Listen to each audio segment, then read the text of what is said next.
जमदग्नि किला शरण। बस यही कथा कहते हुए सीधे आरती है। आप बोर हो रहे होंगे, बहुत देर हो गई है बैठे। जमदग्नि किलह सरान, लेकिन ऐसी कथाएं जो कभी सुनी भी ना हो। जमदग्नि किलह सरान पुरा चिक्षेप भार्गवा। एक समय की बात थी, जमदग्नि जी दोपहर के समय में धनुष को लेकर उसके ऊपर खींच खींच करके बाण चला रहे थे। उनकी पत्नी का नाम था रेणुका, और वो दौड़ दौड़ कर, जैसे कोई बल्ला मारे बॉल में तो वो ला करके बॉल दे, उसी प्रकार से वह दौड़ करके बाण ला करके दे देती थी जमदग्नि को। जमदग्नि अभ्यास कर रहे थे और वो बाण चला रहे थे, और उनकी पत्नी उसमें सहयोग कर रही थी। जमदग्नि बहुत बड़े धनुर्धर हैं, ये भगवान परशुराम के पिताजी हैं।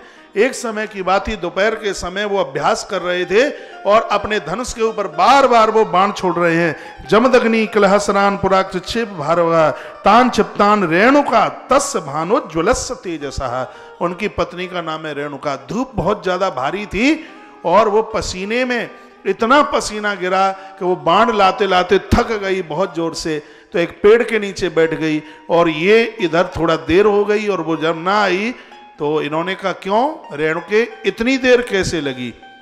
तो ये तो अपने लक्ष्य में ऐसे अंदर डूबे हुए थे, इनको तो पता ही नहीं लग रहा था कि धूप पड़ रही है कि गर्मी है। और लक्ष्य भेदी को तो इस बात का अनुभव होता नहीं है, उनका तो बस लक्ष्य के ऊपर ध्यान था, वो बाण चला रहे थे।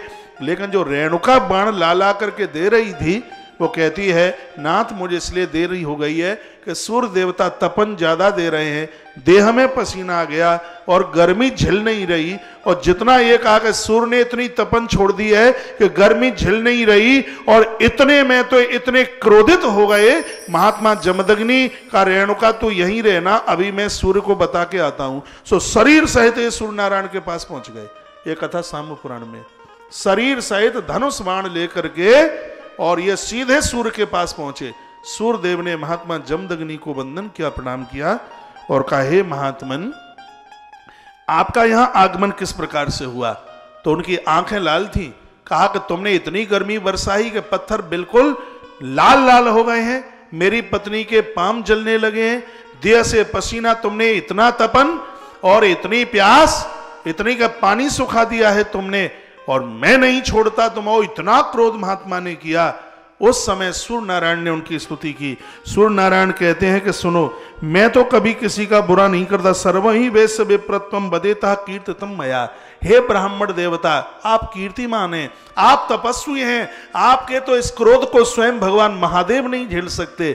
ब्राह्मण के ब्रह्मत्व में इतनी ताकत होती है। आपसे मैं ये प्रार्थना करता हूं, ये अदिति नंदन आपसे प्रार्थना करता है, आप मेरे ऊपर क्रोध मत कीजिए। मुझे मार करके इस संसार को मिलेगा क्या? तुम्हें पता है कि मैं नहीं रहूंगा तो धरती में से अन्न पैदा नहीं होगा, मैं नहीं रहूंगा तो प्रलय का पानी नहीं सूखेगा, मैं नहीं रहूंगा तो पूरी दुनिया को प्रकाश कौन देगा? इसलिए हे ब्राह्मण देवता, आप मुझे मारिए मत, और मैं तुम्हें ये 3 चीजें प्रदानित करता हूं जिसके सहयोग के साथ में आप अपनी धनुर्विद्या का अभ्यास करते रहिए। उसी समय देखते देखते भगवान सूर्य नारायण ने चरण पादुकाएं दी। का ये चरण पादुका पामों में पहनना तो पत्थर गर्म नहीं लगेंगे, ये छतरी ऊपर लगाना तो मेरी धूप नहीं, और ये कमंडल में जल रखना तो गला नहीं सूखेगा। ये तीनों की तीनों चीजें भगवान सूर्य देवता ने महात्मा कश्यप, महात्मा जमदग्नि को प्रदानित की हैं। और उस समय महात्मा जमदग्नि ने सूर्य देवता को कहा, ये तीनों चीजें तुमसे प्राप्त हुई हैं, इन ब्राह्मणों को यदि ये तीनों चीजें कोई दान में देता रहेगा, सूर्य की तरह उनका प्रकाश दमकता रहेगा। तो इन तीनों चीजों के दान की। इसलिए अधिक मास में, अब मुझे उस समय तो नहीं पता था, महिमा तो आज पड़ी है, आपके द्वारा कमंडल का भी दान हो गया था, आपके द्वारा छत्र का भी दान हो गया था, और आपके द्वारा लकड़ी की खड़ाऊओं का नहीं तो 1 ट्रक भर के जूते चप्पलों का तो दान हो ही गया था। जो आज ये महापुरुष महात्मा लोग जो लकड़ी की खड़ाऊआ जो पहनते हैं, ये भगवान सूर्य देवता के विग्रह से प्रकट हुई है, छत्री सूर्य देवता के विग्रह से।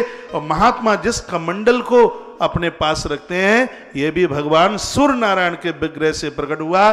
साम्य पुराण में लिखा है, जो ब्राह्मणों को, संत महापुरुषों को छत्री, चरण पादुका और कमंडल दान में देंगे, भैया उनका जीवन ज्ञान में और उनका प्रकाश भगवान सूर्य नारायण की तरह दमकता रहेगा। बहुत बहुत धन्यवाद आप सभी भक्तों के लिए।